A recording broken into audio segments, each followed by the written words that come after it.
nombre del Padre, del Hijo y del Espíritu Santo. Amén. Que semanas continuamos nuestra explicación de la historia sagrada por San Juan Bosco. Estamos analizando el Nuevo Testamento y estamos en el capítulo 7 de San Mateo. Capítulo 7, versículo 13 dice: entren por la puerta estrecha. Noten esto. Entren por la puerta estrecha, porque ancha es la puerta y espaciosa la senda que lleva a la perdición, y son muchos los que entran por ella. Entonces, esta afirmación de nuestro Señor es de suma importancia. Nos da una idea acerca de la salvación de pocos o muchos.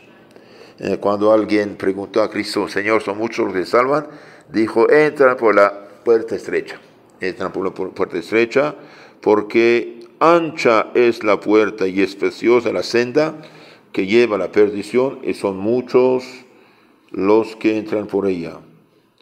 Pues es una afirmación, ¿eh? Cuando Cristo habla, Cristo es Dios, Dios ve todo lo que pasa, se pasa en el fondo del mundo. Entonces muchos entran por la puerta de la perdición. En el versículo 14 dice: qué estrecha es la puerta y qué angosta la senda que lleva a la vida eterna, cuán pocos son los que dan con ella. Bueno, en lo concreto, eso significa que realmente pocos se salvan. Pocos se salvan. ¿Por qué? Y porque entrar por la puerta estrecha, cumplir los mandamientos, cumplir las virtudes, cumplir, ¿cómo se llama? Eliminar los vicios, etc. El hombre caído no tiene fuerza. Uno quiere.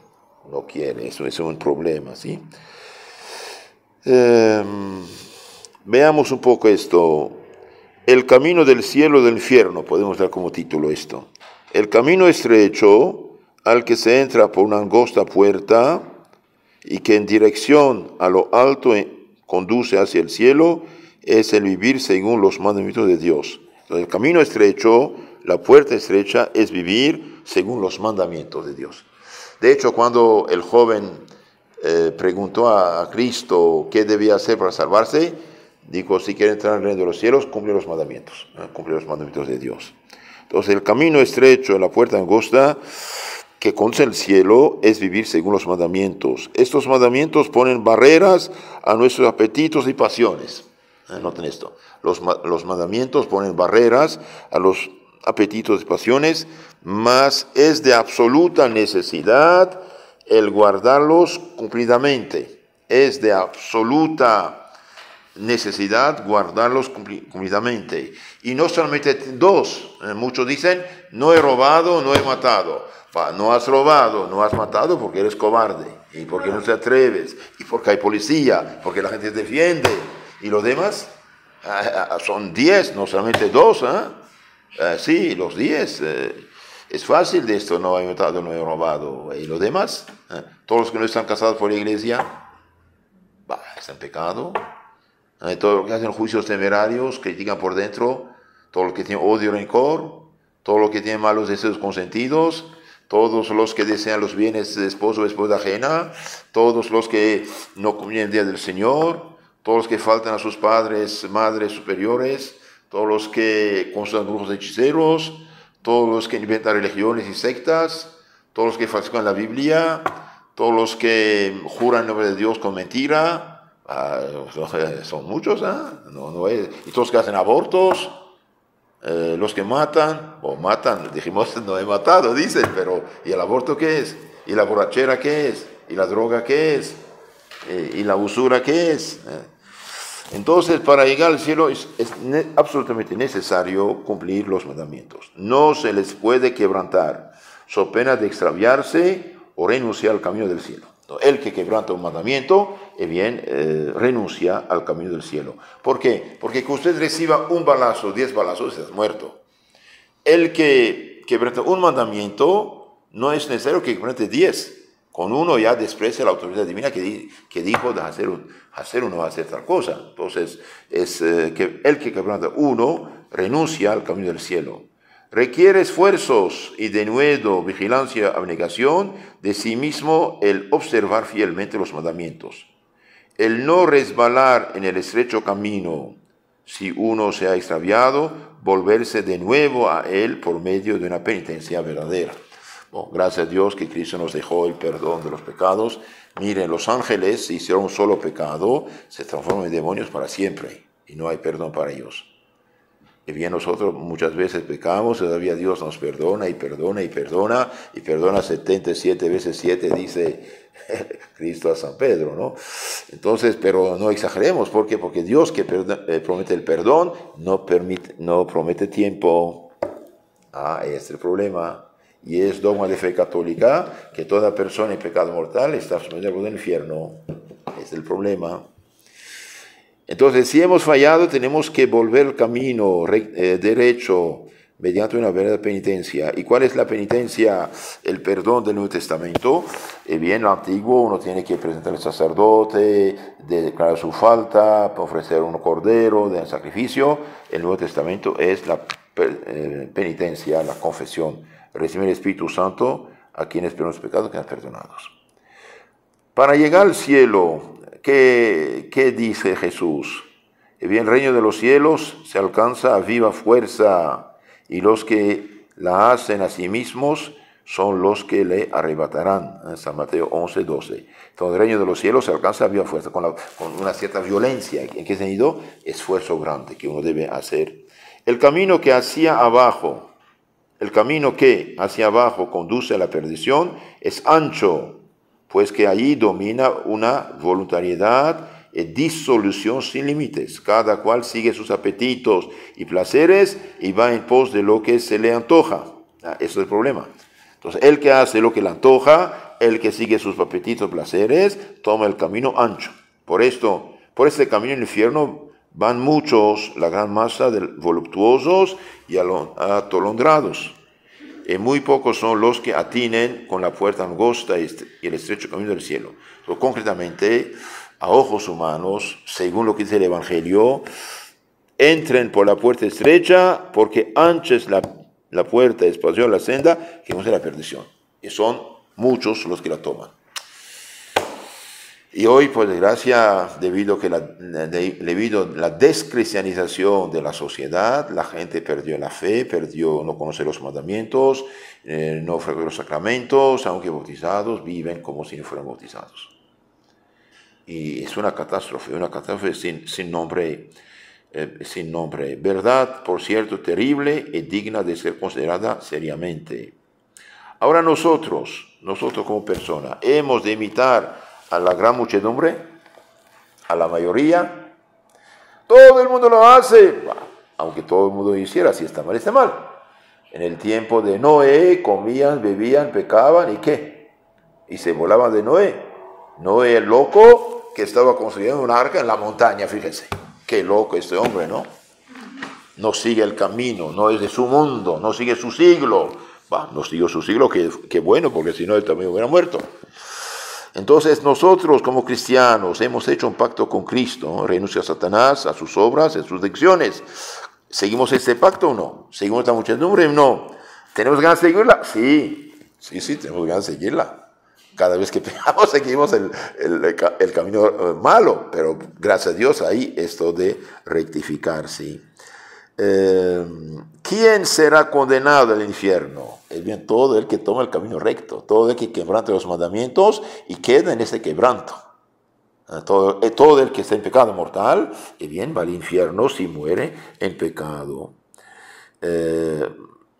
Todo aquel que haya muerto en gracia de Dios y se vea libre de todos los pecados, del castigo temporal debido por ellos, irá al cielo. Y todo el que está en pecado mortal, si muere en pecado mortal, irá al infierno. Ahora nosotros que demos la fe, nos dice, cuidado, tienes un alma, no mueres como un animal, y hay vida eterna después. Pero esta fe debe ser una fe viva, porque hay la fe muerta y la fe viva, noten eso también. Hay la fe viva y la fe muerta. ¿La fe muerta en qué sentido? El que está en pecado mortal tiene fe, pero no se salvará. Muchos dirán, Señor, tu nombre hicimos, pero no os conozco. Las 10 vírgenes, las 5 necias, las prudentes. Las 5 necias no tienen aceite, no tienen caridad, están en pecado. La fe debe ser viva, es menester que ajustemos nuestro modo de vivir, nuestras acciones y omisiones con la voluntad de Dios y tal como nos enseña la fe. Entonces debemos ajustar nuestra voluntad a la voluntad de Dios. Por eso hace falta conocer la fe, conocer la religión, conocer el catecismo que escribe de la Biblia, conocer y practicar la palabra de Dios. No los que se enseñan al Señor, sino que escuchan y cumplen. La fe nos enseña que Dios nos ha declarado su voluntad en los mandamientos. Luego debemos ante todo guardar los mandamientos si queremos entrar en el reino de los cielos. No todo aquel que me dice Señor, Señor, entrará. O lo que es lo mismo, no logrará la bienaventuranza, la fe sola, ni la sola confesión de la fe por medio de palabras, sino la fe con las obras, la fiel observancia de los mandamientos. Entonces, si hay fe sin obras, bien, no funciona. El Lutero falsificó el Evangelio diciendo la fe sola salva. El justo debe practicar buenas obras, ¿sí? El justo debe practicar buenas obras, dar con ellas testimonio de que Él reina, que en Él reina la gracia juntamente con el temor y amor de Dios. Entonces, para salvarse, no solo debemos tener la fe, sino tenemos que la fe con la gracia, la caridad y las obras. La fe sola no salva. La fe, el momento del bautismo se derrama en nuestra alma, fe, esperanza, caridad con la gracia. Ahora al pecar, perdemos la gracia, perdemos el Espíritu Santo, perdemos la caridad, queda la fe. Es como tener el foco, la lámpara, sin corriente eléctrica. No sirve. No sirve. Por eso cuando se confiesa, llega la corriente. Entonces el justo debe practicar obras y dar con ellas testimonio de que en él reina la gracia juntamente con el amor y temor de Dios. Amor y la caridad, sí. Todo árbol bueno produce frutos buenos. Bien, la gracia produce frutos buenos, el pecado produce frutos malos. Entonces la fe sin la gracia no sirve. La fe sin la gracia no sirve. Lo dije, no sirve, corrijo. Sirve algo. ¿Por qué el católico se confiesa? Porque tiene fe. Porque el pagano o el protestante se confiesa porque no tiene fe divina y católica. Bien. También en la fe debe ser como una roca. La fe debe ser una roca. De hecho, lo dice al final del sermón de la montaña. Dice, todo el que escucha mi palabra y la pone en aplicación es como un hombre que ha construido su casa sobre la roca, ¿sí? Entonces, la fe debe tener... ¿Y cuál fe? No cualquier fe inventada, dijimos, sino la fe divina y católica. También en este mismo capítulo 7 nos habla de los falsos profetas. Lo habíamos ya tratado ayer, ¿no? Guárdense los falsos profetas que vienen ustedes con vestiduras de ovejas, por dentro son lobos rapaces. San Mateo 7:15. Los falsos profetas. ¿Qué son los falsos profetas? Bien, todo el que habla en nombre del Señor sin ser enviado por el Señor es un falso profeta. Todo fundador de secta es un falso profeta. Toda persona que funda una disca iglesia a su modo, repone la vida a la iglesia madre católica, es un falso profeta. Los falsos profetas son aquellos hombres que en cosas relativas a la fe o las costumbres enseñan lo que contradice la doctrina de Cristo y de su iglesia.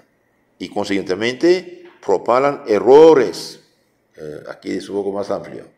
Entonces, es falso profeta toda persona, no solamente el que funda una secta, etcétera, etcétera, sino toda persona que enseña algo acerca de la fe. Por ejemplo, dice, los que dicen no hay infierno, no hay purgatorio, viva como vivas, irás al cielo de todo modo. Y bien, es falso. Todos los que dicen que el hecho de vivir en pecado, por ejemplo, unión libre, adulterio, etcétera, no hay problema, son falsos profetas. Toda persona que enseña cosas contra la fe o las costumbres y que contradice la doctrina de Cristo de la iglesia, bien, enseña errores, es un falso profeta. Son pues los maestros de la irreligión, los propagadores de falsos dogmas y los seductores. Estos tales son lobos rapaces, porque arrastran a otros a pecados mortales, con lo que precipitan las almas en la condenación eterna.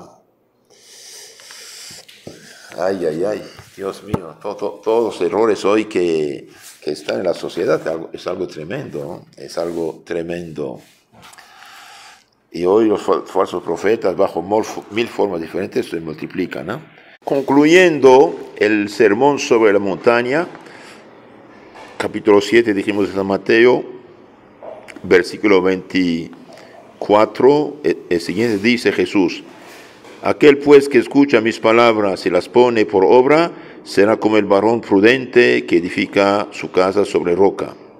Cayó la lluvia, vinieron los torrentes, soplaron los vientos, dieron sobre la casa, pero no cayó, porque estaba fundada sobre la roca. Y el que escucha las palabras y no las pone en aplicación, es como la casa construida sobre la arena.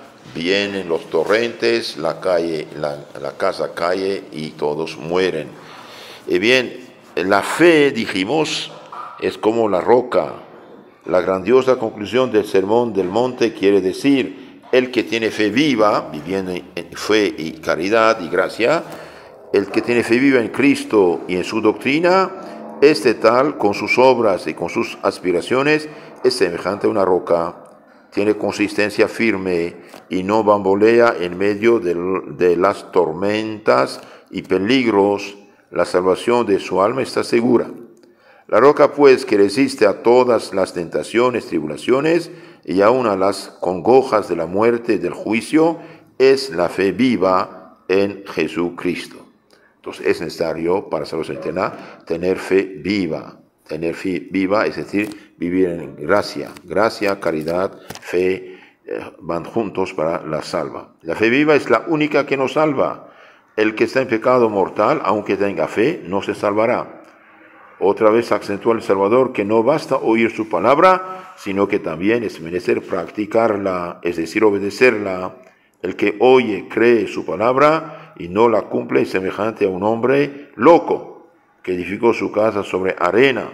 Según esto, la fe sola, o lo que es lo mismo, la fe sin obras, sin la vida según la fe, no nos lleva a la felicidad eterna. Y finalmente, Jesús es el sumo profeta anunciado por Moisés. En él se cumplió la profecía de Moisés: el Señor suscitará de entre vosotros un profeta como yo, a él oirás.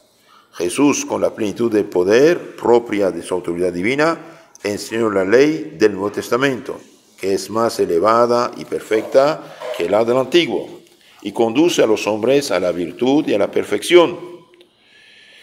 Bien, por esto, después de Jesús ya no hay nada. Todo se cumplió en Jesús, el Hijo de Dios hecho hombre.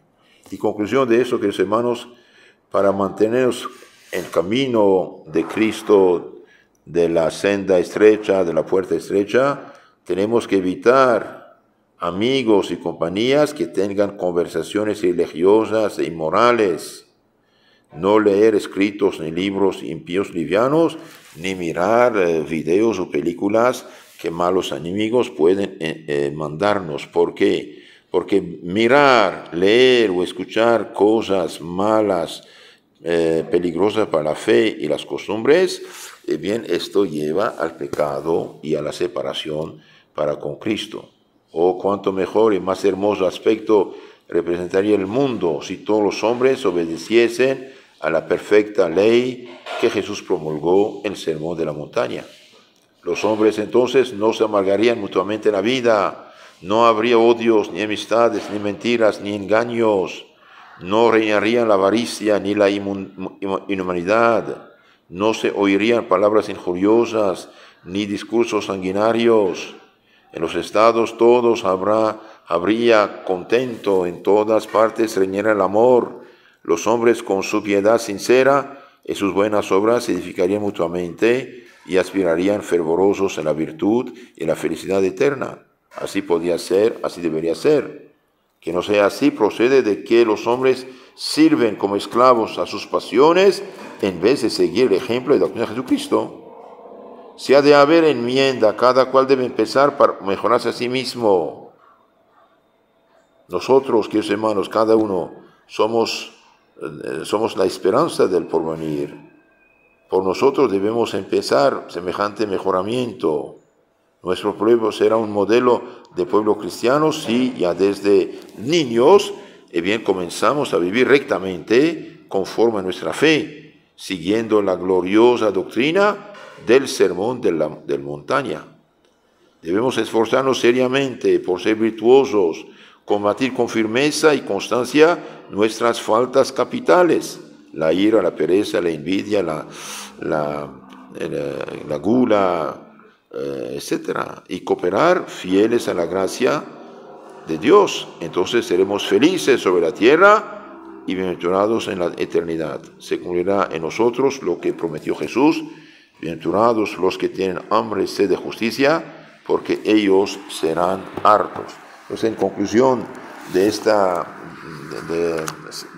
explicación del sermón de la montaña y de lo que sigue, yo aconsejo leer y meditar los capítulos 5, 6, 7 de San Mateo, donde ahí podemos decir la crema del Evangelio, pero no olvidemos que el camino que conduce a la perdición es ancho, es decir, los que no siguen los mandamientos son muchos, y el camino que lleva a la vida eterna es estrecho, son los que cumplen los mandamientos. Pero como dijimos, si la gente siguiera el camino de Cristo, bien, no habría tantos problemas, tantos problemas en el mundo ni en la sociedad. Por lo tanto, al menos nosotros tratemos de seguir y hacer lo que dice Cristo nuestro Señor. En nombre del Padre, del Hijo y del Espíritu Santo. Amén. Queridos hermanos, si quieren conocer mejor su fe católica, suscríbanse a nuestros canales Catecismo Católico Tradicional, donde toda la fe está explicada, y también FSSPX Costa Rica, donde tenemos muchos temas de formación espiritual también. Y tengan la caridad de reenviar estas charlas a sus contactos para ayudarlos.